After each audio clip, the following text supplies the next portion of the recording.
T I کے social media اور ان کے ایکسٹرنلی بیٹھے ہوئے جو کمپنیز ہیں ان کی ہائرڈ یا ان کے جو لوگ ہیں انہوں نے اس کو یہ پینٹ کیا ہے کہ پاکستان کے اندر ان کی جماعت کے خلاف کوئی بہت خوفناک قسم کی تعلیمی کارروائیاں ہو رہی ہیں اور کریک ڈاؤن ہو گیا ہے، اور اس طرح تو جی ملٹری گورنمنٹس میں بھی نہیں ہوتا تھا، اور یہاں تک کہ خواتین کے اوپر جنسی تشدد کے الزام لگاتے ہیں جو انتہائی گھناؤنے اور گھٹیا الزامات ہیں۔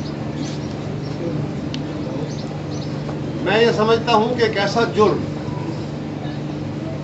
جس کی سزا قانون کے اندر موت ہے، اس کی سزا الزام لگانے والے پہ غلط الزام لگانے میں بھی وہی سزا ہے،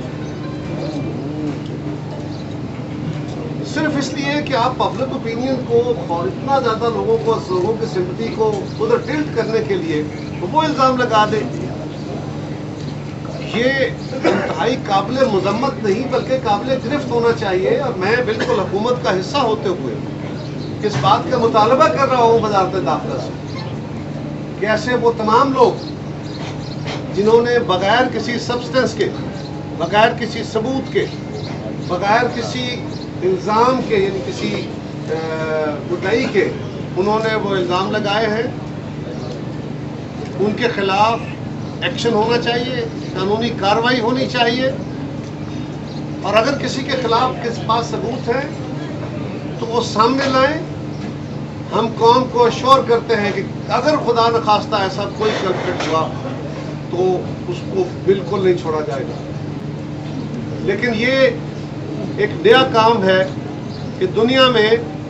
یہ جو سوشل میڈیا کمپین ہے یا آئی ٹی کی کمپینز ہیں یا اے آئی کی کمپینز ہیں، اس کے ذریعے پبلک اوپینین مولڈ کرتے کرتے آپ فیک نیوز کو اس قدر حاوی کر گئے، اس قدر وہ اوپر چڑھ گئی ہیں کہ ہم حقائق ڈھونڈتے ہیں تو ملتے نہیں ہیں، اور جھوٹ کے سہارے ہم اپنے تاثرات کھڑے کر رہے ہیں، لوگوں کو اوپینین بلڈ کر رہے ہیں، اور یہ سمجھتے ہوئے کہ یہ ہماری وکٹری ہے۔ جھوٹ کے سہارے، غلطیوں کے سہارے، اس طرح ٹیکنالوجی کا سہارا لے کے غلطیوں پہ مبنی جو پرسیپشن ہے وہ کھڑا کر کے نہ کسی جماعت کا فائدہ ہے، نہ اس سماج کا فائدہ ہے، نہ جمہوری نظام کا فائدہ ہے۔ میں سوال کرتا ہوں کہ 9 تاریخ سے پہلے کہ جو کچھ اس ملک کے اندر تماشا لگایا ہے پی ٹی آئی نے، کیا ہوا تھا اس دن؟ عمران خان گرفتار ہوئے، عمران خان کی اور ان کے ساتھیوں کی گرفتاری میں تو عدالتیں فوری حرکت میں آ جاتی، دن رات عدالتیں کھل جاتی، ان کو تو وہ مانگے ہوئے ریلیف بھی مل جاتے ہیں اور بن مانگے بھی مل جاتے ہیں۔ لہذا ان کو کیا ہو گیا؟ کیا اس ملک کے اندر ذوالفقار علی بھٹو یا ذوالفقار علی بھٹو شہید سے پہلے بھی اور بڑے بڑے قیداور لوگ اس ملک کے گرفتار ہوئے، جیلوں میں رہے؟ بھٹو صاحب گرفتار ہوئے، بی بی شہید گرفتار ہوئی، نواز شریف گرفتار ہوئے، کون کون ہے اس ملک کے اندر؟ زرداری صاحب کتنا عرصہ ہے، باقی بے شمار کیا آتے ہیں۔ سوال یہ ہے کہ اس ملک کے اندر آمرانہ رولز کے خلاف کون سا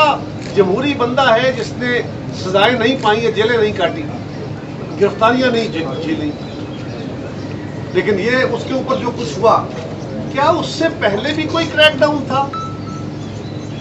کیا 9 تاریخ سے پہلے بھی ان کے کارکن گرفتار ہو رہے تھے؟ کیا ان کی سوشل میڈیا ٹیمز کے خلاف جو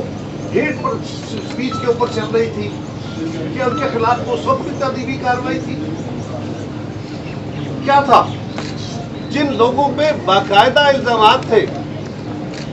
ان کے بارے میں بھی، یعنی اگر آپ کو آج القادر ٹرسٹ آپ کو نظر آ رہا ہے کہ اس کے اوپر کوئی کارروائیاں ہو رہی ہیں، جو بلایا جا رہا ہے، یہ تو نہیں ہے کہ 9 تاریخ کے بعد کھلا ہے، اس سے پہلے اس پہ انویسٹیگیشنز ہو رہی تھی، کمیٹیاں بنی ہوئی تھی، اور کسی کو پوچھا نہیں گیا، کوئی اچانک چھاپے نہیں مارے گئے، کوئی شکوک و شبہات کی بنیاد پہ کسی کے خلاف ایکشن نہیں کیے گئے، بلکہ سالڈ ایویڈنسز اکٹھے کیے گئے۔ سارا ملک ہمیں کہہ رہا تھا، میڈیا والے دوست بھی پوچھ رہے تھے، ساتھی لوگ بھی ہمارے اپنے کارکن ساتھیوں سے پوچھتے تھے کہ کیا کر رہے ہو؟ عمران خان تو جھوٹ پکڑتا تھا، پکڑ کے لوگوں کو جیل میں ڈال دیتا تھا، آپ ابھی تک کسی کو پکڑ نہیں رہے ہو۔ انہوں نے یہ کچھ کر دیا، پکڑ نہیں رہے ہو. اور ہمارا یہی موقف تھا کہ وہ غلط کرتے رہے ہیں. ہم ہمیشہ کہتے ہیں کہ ہم غلطیاں نہیں دہرائیں گے. اگر کسی کے خلاف کسی نے ہمارے ساتھ زیادتی کی تو ٹھیک ہے، لیکن ہم زیادتی نہیں کریں گے.